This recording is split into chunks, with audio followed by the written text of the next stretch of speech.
নমস্কাৰ। Eco sensitive জোন কি হয়? যোৱা কেইদিনমান ধৰি কাজিৰঙাৰ ইকো সেন্সিটিভ জোনক কেন্দ্ৰ কৰি বিভিন্ন বিভাগ বিভিন্ন প্ৰতিবাদ চলি আছে। সেইকাৰণে ইকো সেন্সিটিভ জোনক অতি সাধাৰণ ভাষাত আজিৰ ভিডিঅ'টোত বুজিবলৈ চেষ্টা কৰিম। কিন্তু তাৰ আগত এই দালালি মুখাত অকমান গালি পাৰি ল'বলৈ মন গৈছে। এই দালালি কৰাৰ এটা সীমা থাকে। এই মুখাই কিন্তু সেই দালালি কৰাৰ সীমা অতিক্ৰম কৰি পেলাইছে, চেৰাই পেলাইছে। এই মুখাই এতিয়া প্ৰতিবাদ কৰিছে, গাত একদম অৰ্ধ উলংগ হৈ লৈছে, গাত কিবা কিবি আগবাগ কৰিছে, লিখিছে, হাতত প্লে কাৰ্ড লৈছে, গৌৰৱ গগৈ মুৰ্দাবাদ, অখিল গগৈ মুৰ্দাবাদ, উই ওৱান জাষ্টিছ, ইকো সেন্সিটিভ জোন 1 কিলোমিটাৰলৈ ৰিডিউচ কৰিব লাগে, কৰবাত জিৰ' কৰিব লাগে বুলি প্ৰতিবাদ কৰিছে। এই প্ৰতিবাদ, এই আন্দোলন দেখি গোটেই অসমবাসী এতিয়া লাজত পৰিছে। অসমৰ বাহিৰৰ মানুহে ঢেকঢেকাই হাঁহিছে এই মুখাৰ আন্দোলন দেখি পেলাই। এতিয়া এই মুখা কিন্তু কোনো বুজাব নোৱাৰে, কাৰণ এই মুখাৰ মুঠত মাথাত এতিয়া গোবৰ ভৰাই দিয়া হ'ল। এতিয়া ইকো সেন্সিটিভ জোন কমি গলে যে কিমান ক্ষতি হ'ব পাৰে, এওঁলোকৰ এই আইডিয়া নাইকিয়া, সেইকাৰণে এওঁলোকে প্ৰতিবাদ কৰিছে।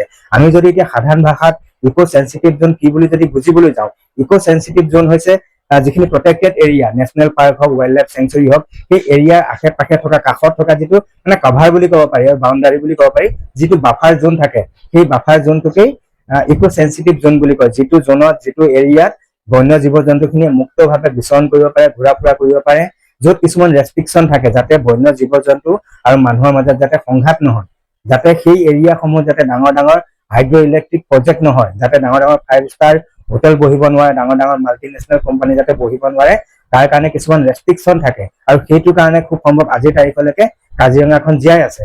আৰু এই সীমাটো নিৰ্ধাৰণ কৰে ministry of environment, forest and climate চেঞ্জেছে। ইয়াক কমাও বুলি ক'লেও সেই ministry of environment, forest and climate চেঞ্জেছেহে পাৰিব, আৰু বঢ়াও বুলি ক'লেও সেই একে ডিপাৰ্টমেণ্টেহে পাৰিব।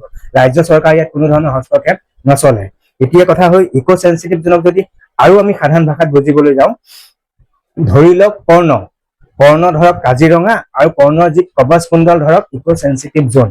এতিয়া কবচ কুণ্ডল নাইকিয়া হৈ যোৱাৰ লগে লগে যেনেকে কৰ্ণক বধ কৰিব পাৰিলে, ঠিক তেনেকে যদি কাজিৰঙা ইকো সেন্সিটিভ জোনটোক যদি কমাই দিয়ে বা ৰিডিউচ কৰি পেলাই যদি 0লৈ বা 1 কিলোমিটাৰলৈ লৈ আহে, নাইকিয়া কৰি দিলে, তেতিয়া কাজিৰঙাকো ধ্বংস কৰিবলৈ একেবাৰে সহজ হৈ যাব, আৰু অদূৰ ভৱিষ্যতে কাজিৰঙাখন নাইকিয়া হৈ যাব।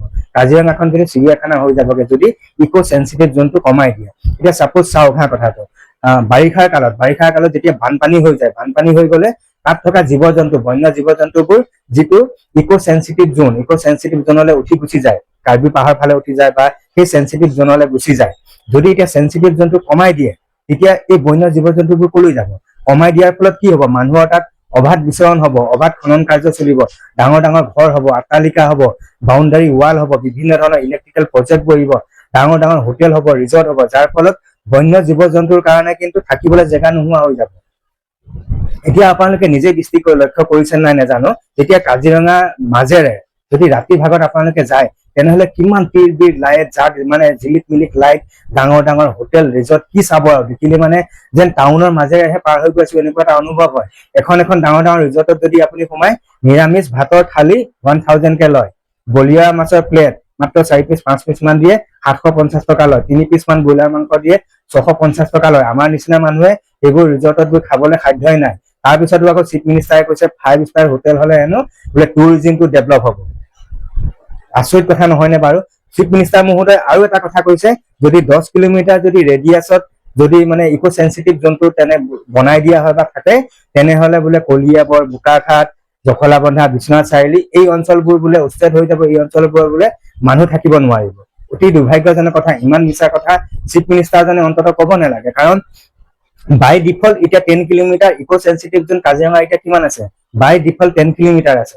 তাৰ পিছতো একো প্ৰব্লেম হোৱা নাই। ইমান ডাঙৰ ডাঙৰ ৰিজৰ্ট আছে, ইমান ডাঙৰ ডাঙৰ হোটেল আছে, ভিতৰত বিভিন্ন ধৰণৰ কনষ্ট্ৰাকশ্যন চলিয়ে আছে, জখলাবন্ধা ভাগি আছে, বোকাঘাট ভাগি আছে, কলিয়াবৰ ভাগি আছে। 10 কিলোমিটাৰ থাকোতেই আকৌ তেওঁনো কিয় এষাৰ ফাঁকি কথা কলে, এয়া কিন্তু সঁচাকৈ সন্দেহৰ আৰম্ভ। গতিকে সেই ইকো সেন্সিটিভ জোন বৰ্তমান সময়ত মানে আমি নিজেই দেখা পালো যে প্ৰকৃতিৰ ওপৰত অত্যাচাৰ কৰাৰ কাৰণে শিৱসাগৰত কি হৈ গ'ল, কিমান ডাঙৰ এটা দুৰ্যোগ হৈ গ'ল। যদি আকৌ আমি যদি কাজিৰঙাৰ ওপৰত যদি আমি এনেধৰণৰ অত্যাচাৰ কৰো, কিন্তু কাজিৰঙাবাসী ৰাইজেও ভুগিবলৈ সাজু থাকক।